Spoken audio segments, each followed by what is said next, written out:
আরে আজকে কাজ শেষ করতে করতে রাত হয়ে গেছে, বাড়িতে যাইতে হইব, তাড়াতাড়ি চল। হ্যাঁ বাইকে সর।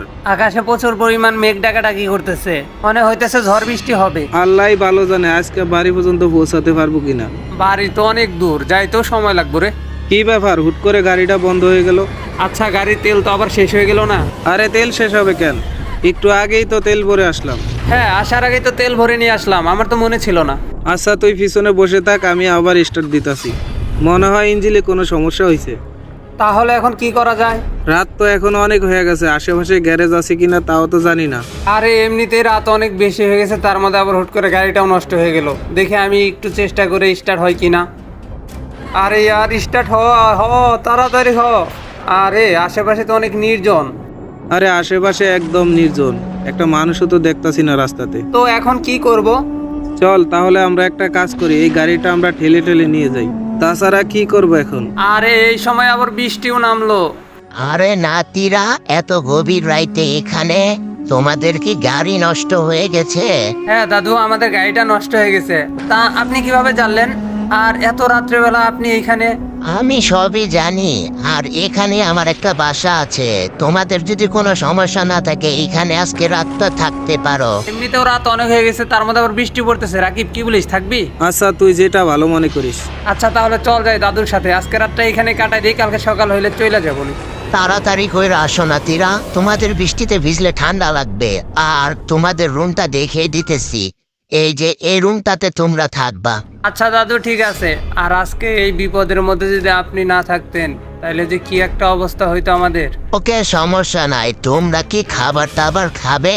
না না, কিছু লাগবে না, আমরা এইমাত্র খেয়ে রওনা দিছিলাম। ঠিক আছে, ঘুমাই পড়ো, আমি তাহলে চলে যাই। রাকিব চল ঘুমাই পড়ি। হ্যাঁ ঘুমিয়ে পড়ি, সকালে আবার এখান থেকে চলে যাইতে হবে। বাসায় বেরিয়ে সবাই চিন্তা করব। আরে বাপরে, কি ভয়ঙ্কর আওয়াজ! মনে হয় তো আশেপাশে কোনো জায়গা থেকে বেশি আসতেছে সাউন্ডটা। রাকিব, রাকিব উঠতো। আরে ডাকতেছিস কেন, ঘুমা না। আচ্ছা, তুই কি কোনো ভয়ঙ্কর আওয়াজ শুনতে পাইতেছিস? দেখতো ভালো করে, খেয়াল করে। হ্যাঁ, একটা ভয়ঙ্কর আওয়াজ বেশি আসতেছে। আচ্ছা, তাইলে কি দাদুরে ডাক দিব? এটা আমাদের মনের ভয় থাকতে পারে, ঘুমিয়ে পড়। আরে সকাল হয়ে গেছে। রাকিব, রাকিব উঠতো। হ্যাঁ বল। সকাল হয়ে গেছে, চল দাদুরে বলে আমরা এখন চলে যাই।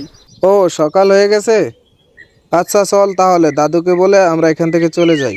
দাদু, দাদু, দাদু, ও দাদু। আরে কেউ তো সারা শব্দ দিতে আসে না, ঘরে কি কেউ নেই? দাদু মনে হয় বাইরে কাজ করতেছে। আচ্ছা চল নিচে যাই দেখি। আরে কই গেছে দাদু? আরে বাপরে, এইখানে এতগুলা কবর! এই কবরগুলো তো রাতের বেলা খেয়াল করি নাই। আচ্ছা তাড়াতাড়ি এই জায়গা থেকে চলে যাই, এই জায়গাটা আমার কাছে অনেক ভয় লাগতাছে। হ্যাঁ হ্যাঁ, চল এখান থেকে চলে যাই। আর যদি রাস্তায় কাউকে পাই তাহলে জিজ্ঞাসা করবো এই বাড়িটা সম্পর্কে। আচ্ছা ঠিক আছে, বাইকে বসলাম। ভাই তুইও বস দেখি। আরে গাড়ি তো ঠিক হয়ে গেছে, গাড়িটা না নষ্ট ছিল। ওই তো একটা মানুষ দেখা যায়। ভাই এদিকে আসেন তো একটু। হ্যাঁ ভাই, কিছু বলবেন? আচ্ছা ভাই, আপনার বাসা কোথায়? আমার বাসাটা আশেপাশে, একটু সামনেই। আচ্ছা ভাই, গোরস্থানের পাশে ঘরে একটা মুরব্বি থাকে, ওনারা কি চিনেন? না না ভাই, আমি তো চিনি না। আচ্ছা ভাই, গোরস্থানের পাশে ঘরটা সম্পর্কে আপনি কিছু জানেন? না ভাই, আমি তো এ বিষয়ে কিছু জানি না, অন্য কাউকে জিজ্ঞাসা করেন। রাকিব, আমার মনে হয় লোকটা জানে, কিন্তু আমাদের না বলে চলে যেতেছে। তুই একটু ডাক দে তো আবার। এ ভাই দাঁড়ান, আপনার সাথে কথা আছে, আপনি চলে যাইতেছেন কেন? আরে ভাই দাঁড়ান, যাইতেছেন কেন? আপনার সাথে কথা আছে বললাম না, একটু দাঁড়ান। আচ্ছা ভাই, সত্যি করে একটা কথা বলবেন, এইখানে কি হয়েছিল বা কোনো ঘটনা সম্পর্কে আপনার যদি জানা থাকে আমাদেরকে একটু বলেন প্লিজ। আচ্ছা তাহলে ঠিক আছে, তাহলে শুনেন আসল ঘটনা। আজ থেকে প্রায় অনেক বছর আগের ঘটনা। আজকে বহুত মাল পানি লইয়াই তৈব। হ্যাঁ সর্দার, আমি শুনছি এই বাড়িতে নাকি একটা টাকার মেশিন আছে। তাড়াতাড়ি চলেন সর্দার। আর শুনছি এই বাড়িতে নাকি শুধু একটা বুইড়া বেটা থাকে, ওরে মাইরা হলেও আজকে টাকা নিয়ে যাবো। সর্দার সর্দার, এদিকে আসেন, মনে হয় টাকার মেশিন পাইছি। দেখ দেখ, এখানে টাকার মেশিন, কিন্তু এটা চাবি কই? সর্দার, উপরে হয়তো লোকজন থাকতে পারে, চলেন যাই উপরে।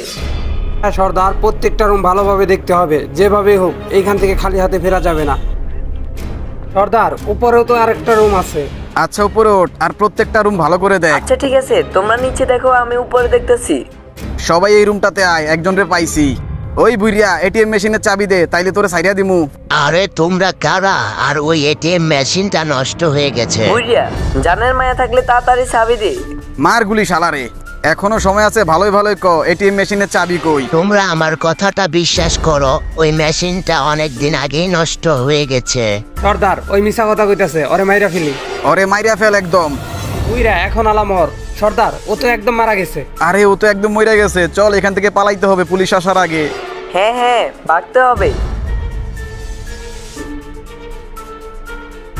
তাড়াতাড়ি সবাই গাড়িতে চড়, আর গাড়িটা জোরে চালা।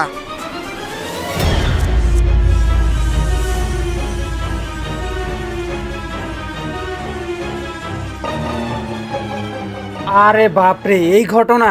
এরপর থেকে এদিকটা যদি গভীর রাতে গাড়ি চলে তাহলে গাড়ি নষ্ট হয়ে যায়। তার মানে উনি জীবিত না? তাহলে কি ওটা ওনার আত্মা ছিল?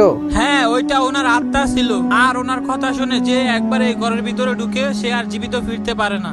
সবাইকে মেরে ফেলে, কিন্তু আমাদের দুইজনকে মেরে ফেললো না কেন? কিন্তু এই ঘরের ভিতরে ঢুকলে তো কেউ জীবিত ফিরে আসতে পারে না। তোমরা দুজন কিভাবে আসলা? পরবর্তী পার্টটা খুবই শীঘ্রই আসবে। দেখার জন্য সবাই চ্যানেলটা সাবস্ক্রাইব করে রাখেন।